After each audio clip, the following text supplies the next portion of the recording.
Cancer continues to be one of the leading causes of death in many populations, despite our improved ability to detect and diagnose it. The NIH projects that the numbers of cancer survivors will increase from 7.9 million survivors in 2022 to over 26 million in the year 2040. And so it is that our ability to combat cancer has significantly improved from the crude treatments of the early 1900s, but we still wonder when more cancers will be cured. We are still identifying unique pathways to how cancer develops, and we are fighting fiercely in labs around the world to find better ways to beat it. Countless labs filled with brilliant scientists are working to innovate current forms of treatment to increase their effectiveness and broaden the cancers they can target. In this season of Data for the People, we explore how two therapeutic modalities, radiotherapy and immunotherapy, are evolving to help us beat cancer.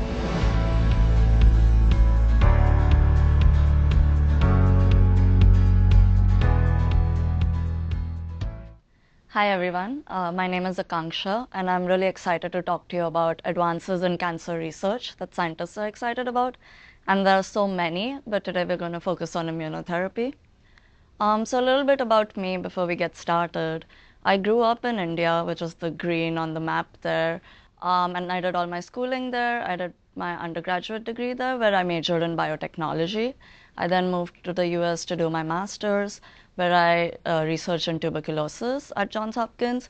And then I moved to New York City to pursue my PhD, where I'm actually researching lung cancer, and I'm focusing on how we can combine therapies to improve immunotherapy and understand the mechanisms behind it to come up with new therapies.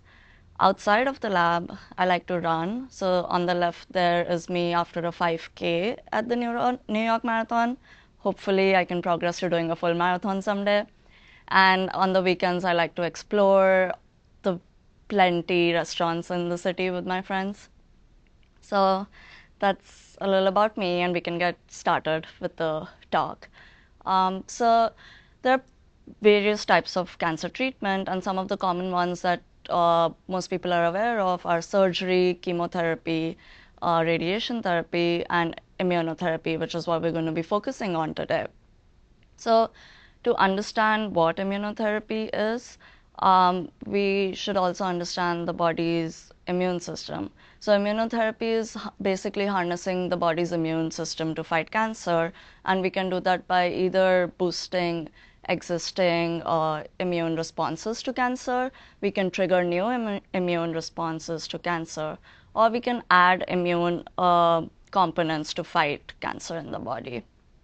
And to understand the immune system, we can think of it as two major parts. One is the first line of defense. So that's when, as soon as your body encounters like a pathogen, a bacteria, a virus, these cells rush in to help your body fight the invader.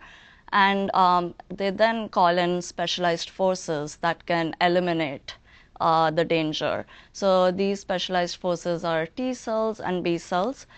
B cells release antibodies to fight the threat, and T cells can release like cytokines, which are just proteins that can also fight the threat and eliminate it.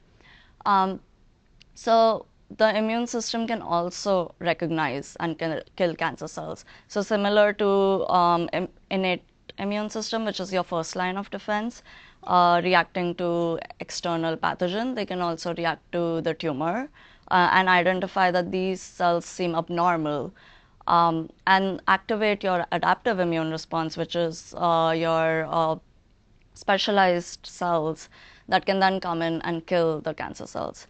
So if our body is already capable of recognizing and killing tumor cells, why do we need therapies, and why do we need immune therapy? That's because tumors have learned to avoid immune recognition, and they do this with various mechanisms. So for example, one of the mechanisms tumors use is low immunogenicity, where what they do is these immune cells try to recognize proteins that the tumors express on the cell surface. They can sort of hide the expression of that protein. They can reduce the expression of that protein, so the immune cells are not able to recognize those tumor cells anymore. tumors also release factors around them, and we think of this as sort of a tumor microenvironment. It's the tumor cells, immune cells, factors that they release, that then inhibits immune cells, and they're not able to carry out their function of identifying and killing the tumor cells. And one of the other mechanisms they use is physical barriers. So this is more relevant in solid tumors like lung cancer, liver cancer, brain cancer. Because they're solid tumors, the immune cells are not able to enter the tumor to essentially kill them. So they use all these mechanisms to their benefit, and they're able to inhibit the immune system from acting against the tumor. So immunotherapy then works around these resistance mechanisms, and there are various approaches that are already used in the clinic, and the ones that I'm going to be focusing on today are immune checkpoint inhibitors, adoptive cell therapies, and cancer vaccines. So let's get started with immune checkpoint inhibitors. So you can think of immune checkpoints as a handshake between the immune cell and a tumor cell. The tumor cell expresses protein that binds these T cells or immune cells, and they're not able to carry out their function.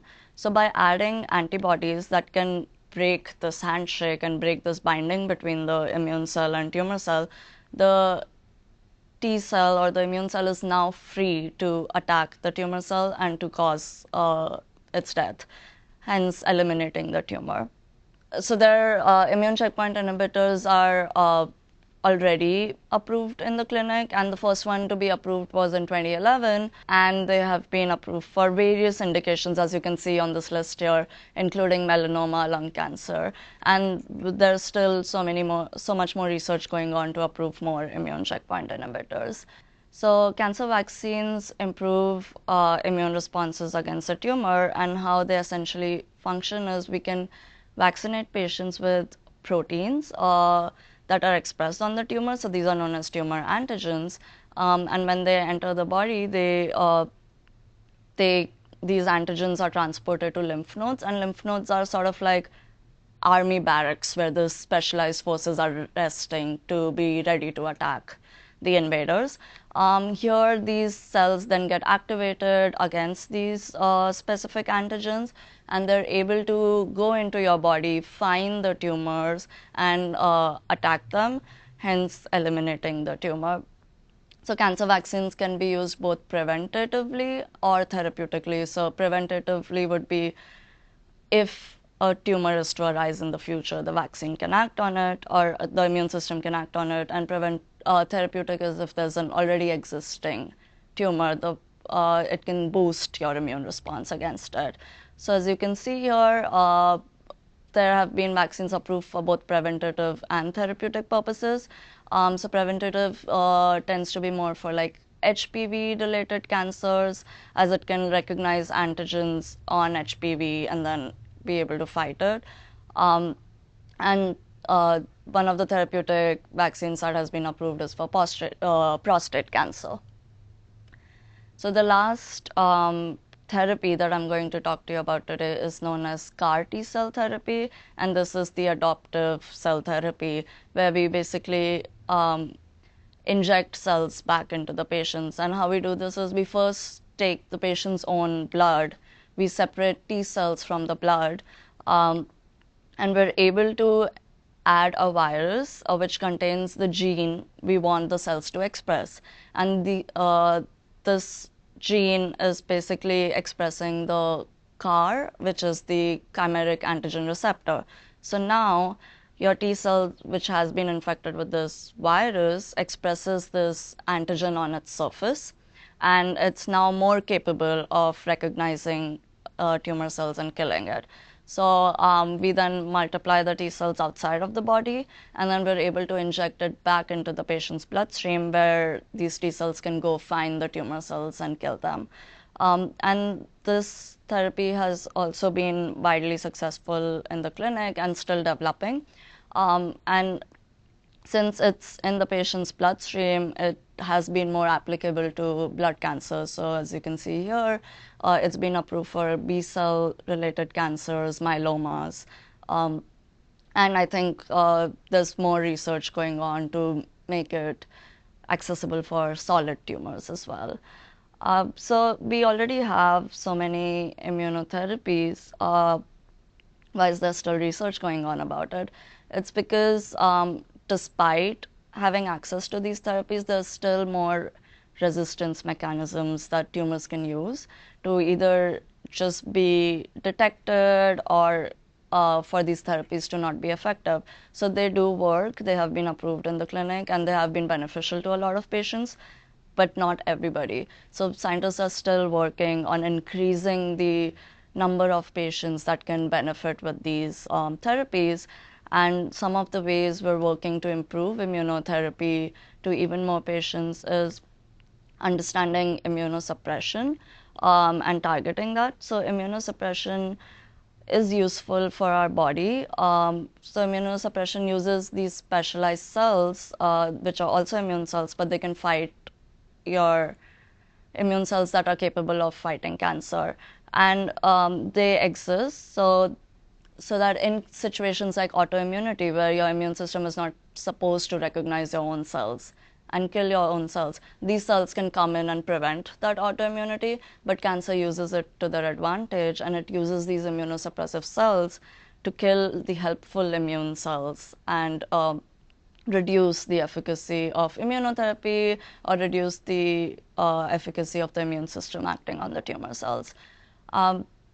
The other way we can work on improving cancer therapies and immunotherapies and making it more accessible is using personalized cancer therapy. So how personalized cancer therapy works is we can identify specific genes or proteins that a cancer is expressing in a patient, and this is known as biomarkers.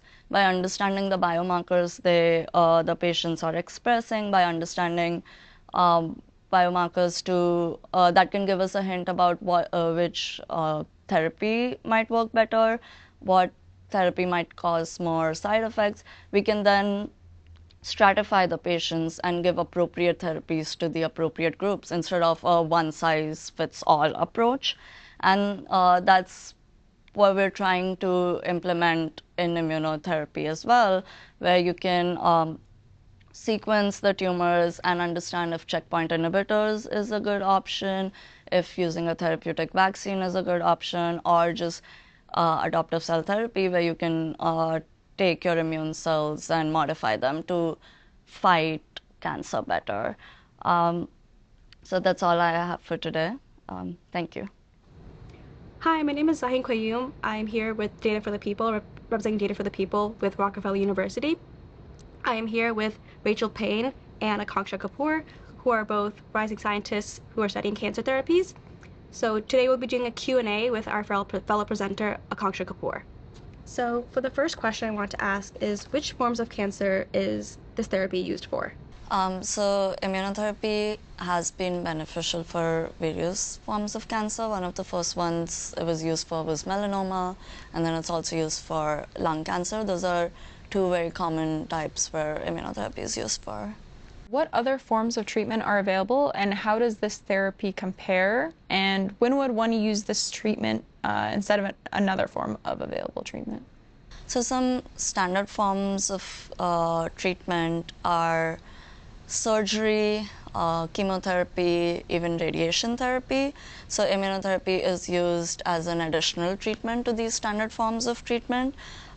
Sometimes we can look at certain biomarkers to predict if immunotherapy would be useful or not, and that's how decide if it's beneficial to supplement immunotherapy with the already given forms of therapy.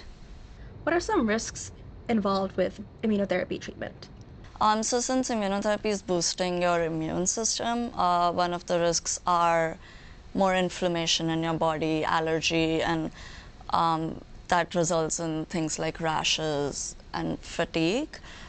So sort of modulating the effect of immunotherapy is what's key here. How are scientists working to overcome the challenges of delivering this therapy to hard-to-reach areas of the body? So with immunotherapy, especially with some forms of cancer, which are like solid tumors, it can be difficult for the immune cells to enter the tumor and be able to act on the tumor. So scientists are working on, it's called infiltration when the immune cells enters the tumor, so improving the infiltration of immune cells, and that can make it more accessible to different types of cancer. What are the biggest challenges facing the field of immunotherapy, and how are the scientists working to overcome them? So some of the challenges are like the one I just spoke about, making it accessible to different kinds of tumors, minimizing the side effects that happens with immunotherapy. Yeah, I think there are tumors where there are more immune cells present, and immunotherapy just works better then. So making it more accessible for tumors where there aren't enough immune cells present is one of the key challenges that scientists are trying to improve. What advancements are being made in immunotherapy to enhance its effectiveness against different types of cancer? So one of the key improvements is trying to reach more types of tumors, where historically we haven't seen immunotherapy being effective. The other is looking into more improvements in the therapy. For example, antibodies that can target more than one target, so it just increases the efficacy it's acting on. I think those are the two key improvements and advancements that scientists are working on. Can immunotherapy and radiotherapy be used at the same time, or would that be detrimental to the patient's health? So it does depend on the type of cancer. But for example, through research work in our lab, we have seen that in a type of lung cancer, when we add radiation therapy to immunotherapy, we're actually seeing better responses than just using radiation therapy alone or just using immunotherapy alone. So in cases like this, it's very useful, since we have so many options in our toolkit. It's useful to use a combination of treatment, and it is definitely used where we can predict that it will be more beneficial. Yeah. What are the latest research findings that show promise for this therapy in improving cancer survival rates? Immune checkpoint inhibitors, for example, have led to improvement in cancer survival rates. Especially for lung cancer, it has a high mortality rate. But we've seen with immunotherapy that patients that benefit have long-lasting results. And so now we're working on making these optimistic results more accessible to more kinds of patients by determining what are challenges that are basically resisting the therapy. So we can, once we get it to work, it can work for a long term, and it's not a short-term fix. I'd like to thank Akanksha and Rachel for presenting their talks today, and I'd also like to thank Data for the People and the Rockefeller University for letting us host this event.